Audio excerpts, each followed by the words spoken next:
Hola a todos y a todas. Estamos en una nueva entrevista de Gaceta Sanitaria, un poco para conocer mejor los artículos que vamos publicando en la revista. En este caso tenemos un artículo titulado Análisis de equidad y sostenibilidad presupuestaria del sistema de copago farmacéutico en España, en la cual tenemos a cuatro de los autores: Jaime Pinilla, Beatriz González López Valcárcel, Félix Lobo y Jaume Puigjunoy, de las universidades de Las Palmas, Jaume y Beatriz, de la Universidad Carlos III Félix y de la Universidad Pompeu Fabra, Jaume Puigjunoy. Y la idea de hablar de este artículo es el primero del monográfico de Economía de la Salud que publica Gaceta Sanitaria. Me gustaría, Jaume, para empezar, que nos contaras cómo os planteasteis el artículo. Gracias, Joan Carles. Bueno, a ver, el artículo nace con yo diría con una motivación claramente de transferir conocimiento económico a las políticas de salud. Coincidimos en un momento dado, Félix Lobo y Beatriz González, los tres, leyendo una convocatoria, un procedimiento de consulta pública que abre el Ministerio, en el que había algunas muy pequeñas, ligeras modificaciones del sistema de copago. Nosotros tres respondimos a esta consulta pública con un informe basado en la evidencia que había hasta ese momento y algunas recomendaciones de cambio. Y a partir de ahí, el Ministerio de Sanidad se puso en contacto con nosotros para realizarnos un encargo non-profit, que era ver si podíamos sustentar con datos las propuestas que habíamos realizado en este informe, preinforme previo. Y a partir de aquí viene, pues, bueno, que van a explicar ahora el resto de coautores, pero es la procedencia de los datos. Pero la motivación es claramente esta, que nace de un interés nuestro, que hemos trabajado bastante en este tema, y de un encargo non-profit por parte del Ministerio de Sanidad. De alguna forma, porque a partir de ese interés vuestro, que es muy loable, ¿qué objetivos planteasteis para hacer este informe concreto, Beatriz? Pues los objetivos básicamente consisten en elaborar una herramienta capaz de simular qué ocurriría si se cambiaran las reglas del juego del copago de medicamentos de prescripción en España, vigentes desde 2012. Entonces, estos cambios tienen que partir de la base de que activos y pensionistas no deben diferenciarse, pero la herramienta permite diseñar distintas fórmulas de copago en cuanto a más tramos de renta que los tres que hay actualmente, que son demasiado burdos, en cuanto a mínimos exentos para preservar la equidad, en cuanto a máximos de pago. Entonces, el objetivo último consiste en el fondo en calcular cuál es la redistribución del gasto entre los usuarios y hacia el sistema público, o sea, hacia el gobierno, y qué repercusiones tendría esto sobre la equidad distributiva de los pagos de medicamentos. Y Jaime, cuéntanos un poco cómo habéis hecho este trabajo y un poco qué papel habéis tenido cada uno de vosotros. Ha contado Jaume el inicio del informe, ¿no? De dónde sale, pero cuéntanos un poco cómo lo habéis hecho y cuál ha sido el papel de cada uno. Sí, nuestro análisis metodológico combina técnicas avanzadas de simulación con un enfoque centrado en la robustez de los datos. En este sentido, manejamos una muestra bastante representativa de la sociedad. Estamos hablando de más de 4,5 millones de individuos ciudadanos residentes en nuestro país. Tenemos datos del consumo farmacéutico que proporcionaba el Ministerio de Sanidad y estos fueron emparejados con los datos de la agencia tributaria. ¿vale? Este emparejamiento se hizo verificando que este fuese anonimizado y de esta manera pudimos disponer de datos de la renta, además de los datos del gasto farmacéutico de cada ciudadano de nuestra muestra.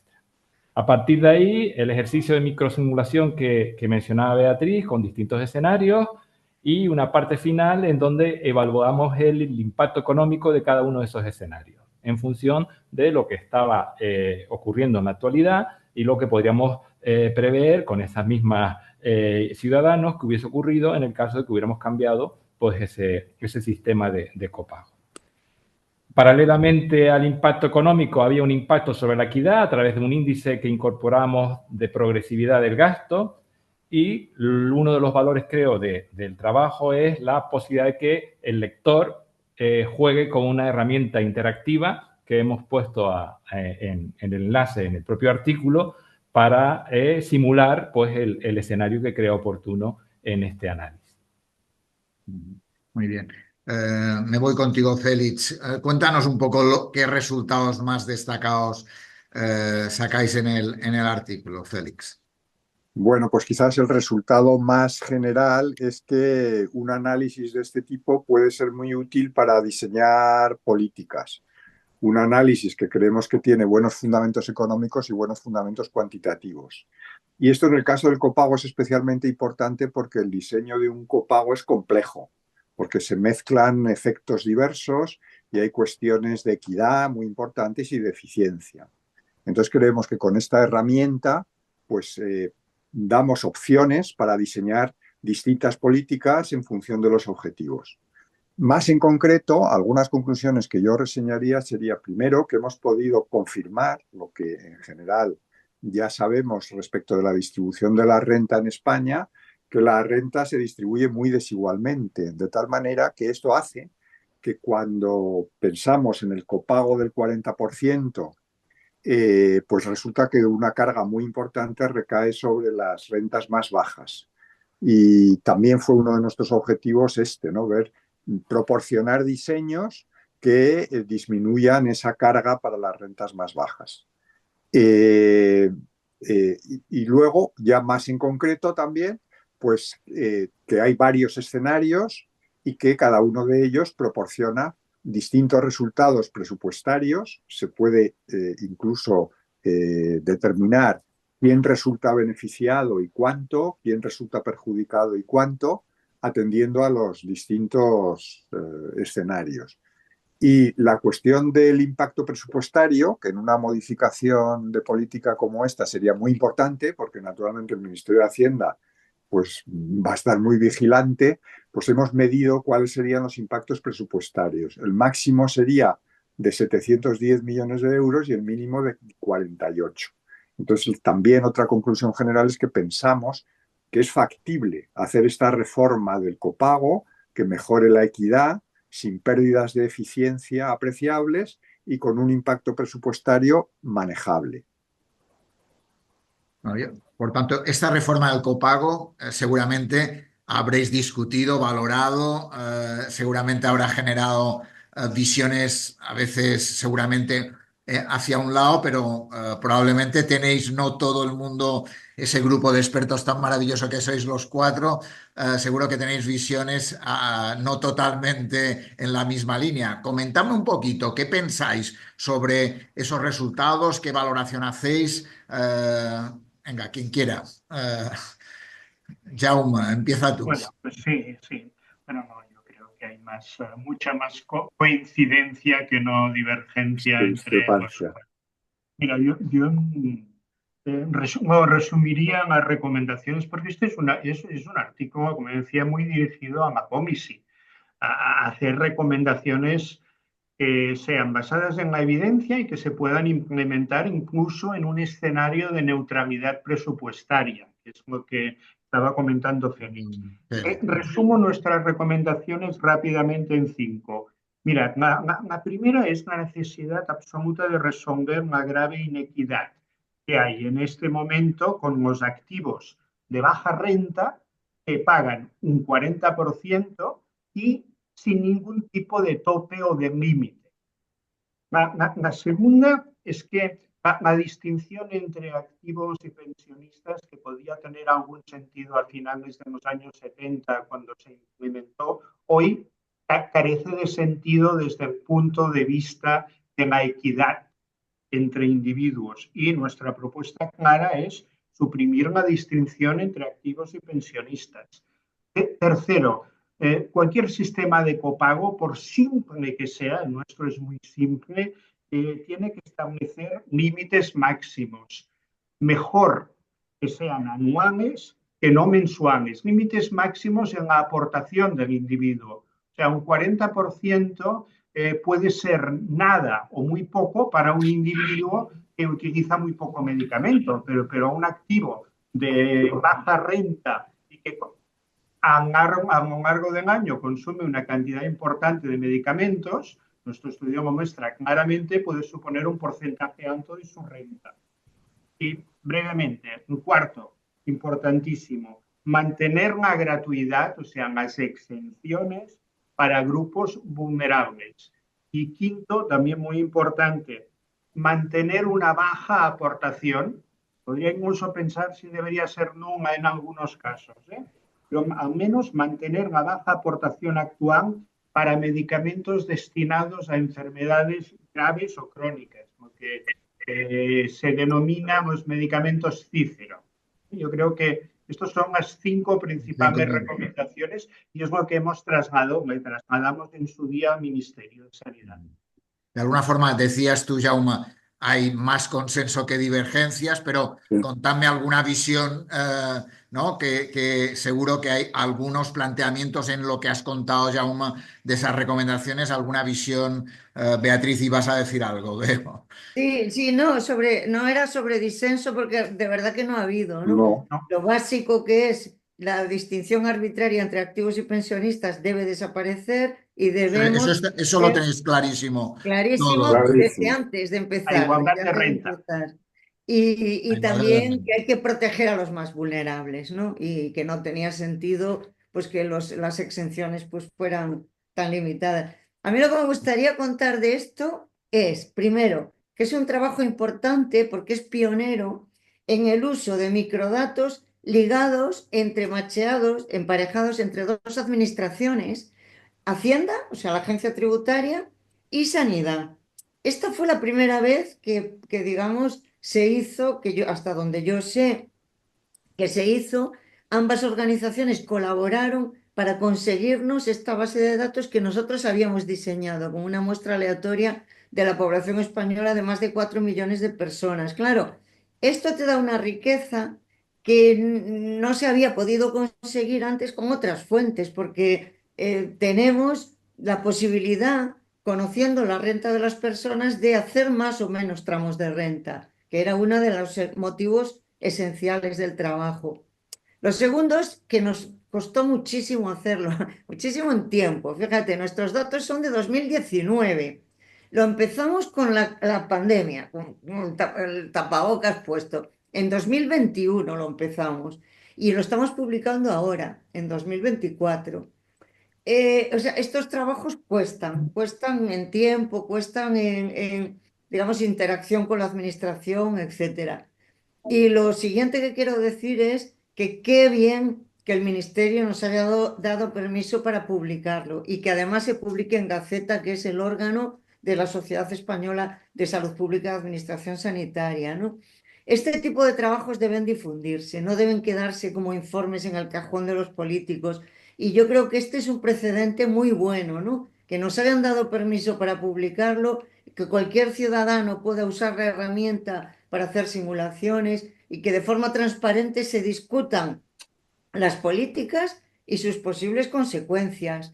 Porque con eso, digamos que estamos poniendo un antídoto contra todo este tipo de políticas y de conversaciones basadas en bulos y en vez de dato, olfato, ¿no? Pues nosotros abogamos por trabajar con datos y lo hacemos públicamente y estamos muy contentos, la verdad, de que se haya publicado en esta revista.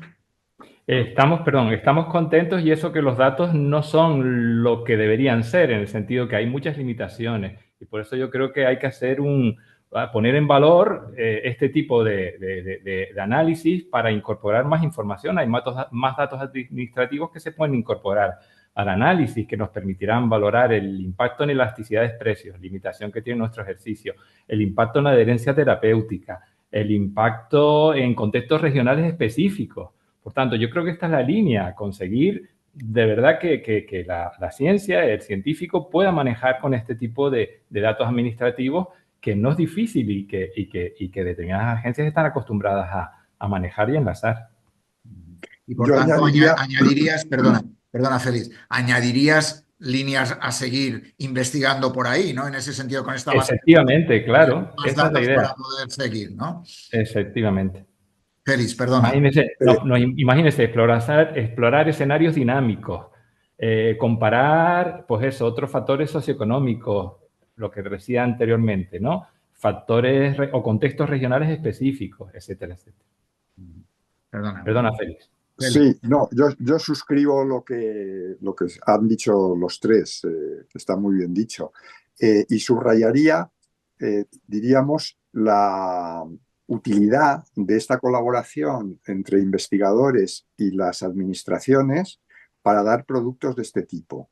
Y también querría decir que está muy bien, efectivamente, que nos hayan permitido publicarlo. Estuvo muy bien que encargaran el trabajo también.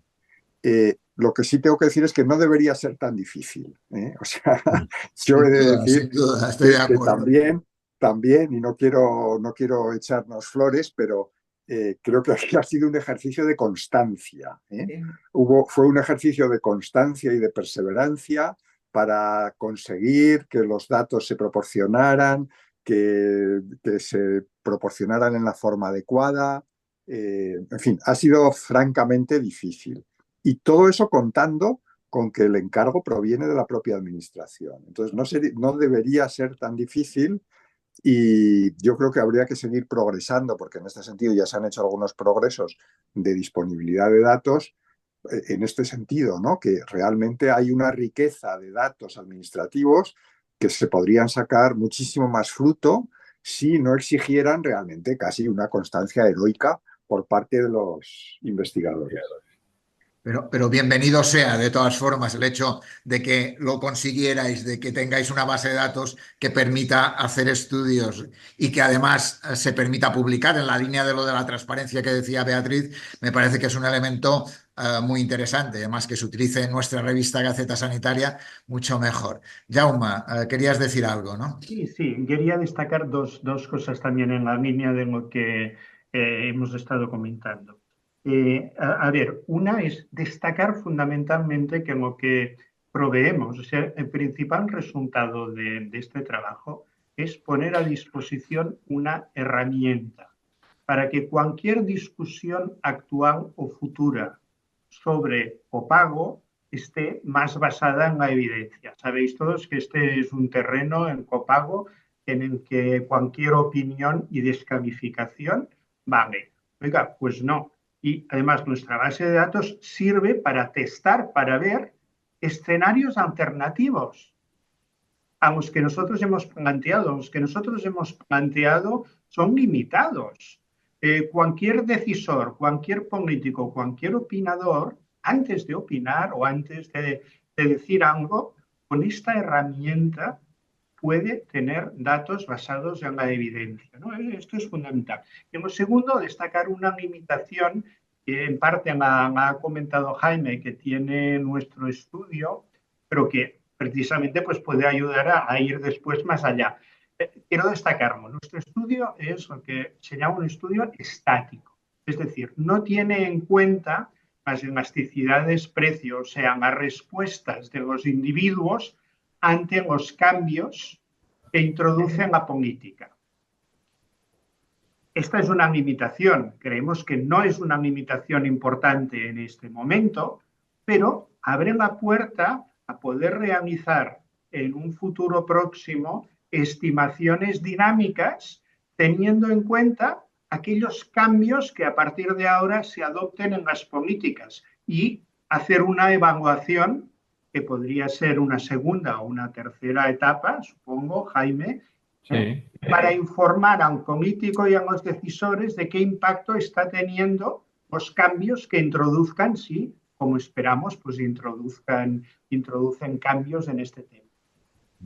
Y de alguna forma, a partir de este informe, pensáis que, de este artículo, a partir del informe, pensáis que es posible hacer cambios en el tema del copago? Digo, porque el informe debería servir para incorporar políticas que permitan que lo que dice el informe se incorpore a la vida diaria, ¿no? ¿Sois optimistas, pesimistas o...? No, A ver, yo yo soy diría, optimista.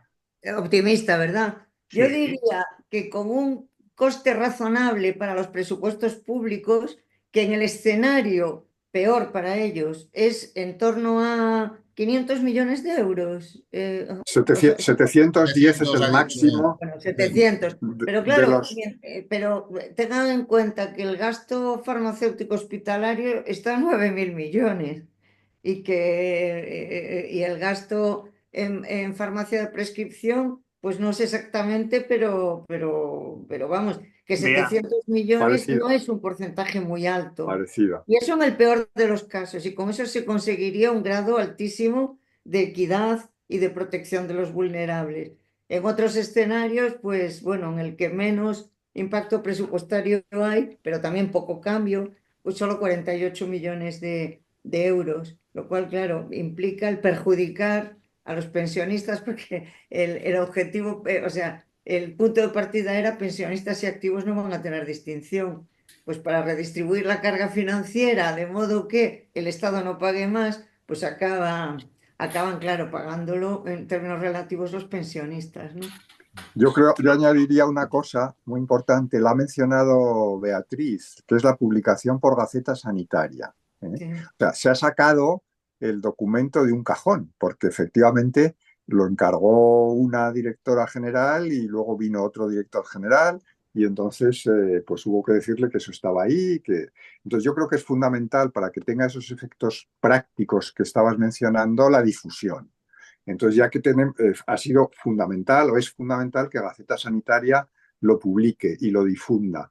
Y yo creo que tendríamos que hacer un esfuerzo aún superior de difusión y me están viniendo a la cabeza algunas ideas, pues precisamente para que se conozca, se difunda y pueda influir sobre las decisiones políticas.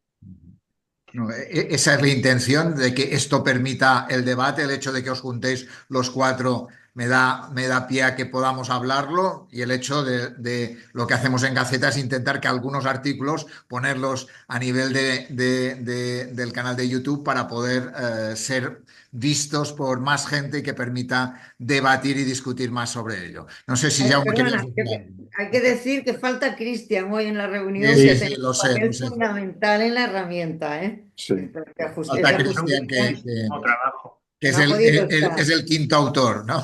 Es el quinto autor. Sí. Jaume, ¿querías decir algo? Sí, sin ánimo de corregir, somos un matiz respecto a lo que decía Beatriz hace un momento.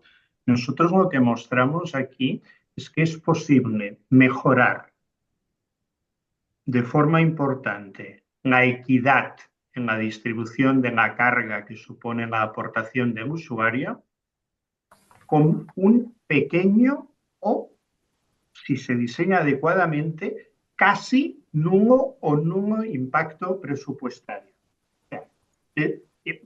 Pero vea, el impacto presupuestario lo soportan las comunidades autónomas, que ahí sí que hay un análisis que no hemos hecho, pero este impacto presupuestario, dado que la distribución de pensionistas no es igual en todas las comunidades autónomas, posiblemente el impacto presupuestario tiene también ganadores y perdedores a nivel de las haciendas territoriales. Pero bueno, esto ya es para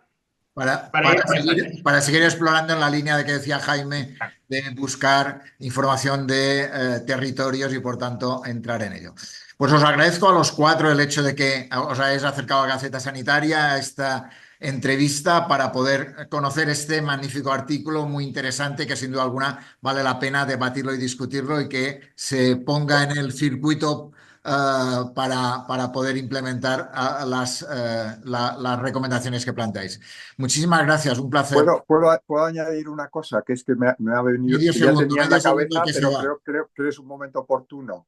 Hemos estado hablando de difusión, entonces yo creo que se lo propongo a mis colegas y también a Gaceta Sanitaria, que yo puedo recomendar a Funcas que haga una presentación del artículo y que se difunda por los canales que tiene Funcas, que bueno, son estimables. Muy bien. Perfecto. Adelante. Muchas ¿Os gracias. parece, no? Muy bien. Muchas gracias. Agradecidos a Gaceta, Joan Carles. Venga, Muchas igualmente. gracias a vosotros. Un placer. Sí.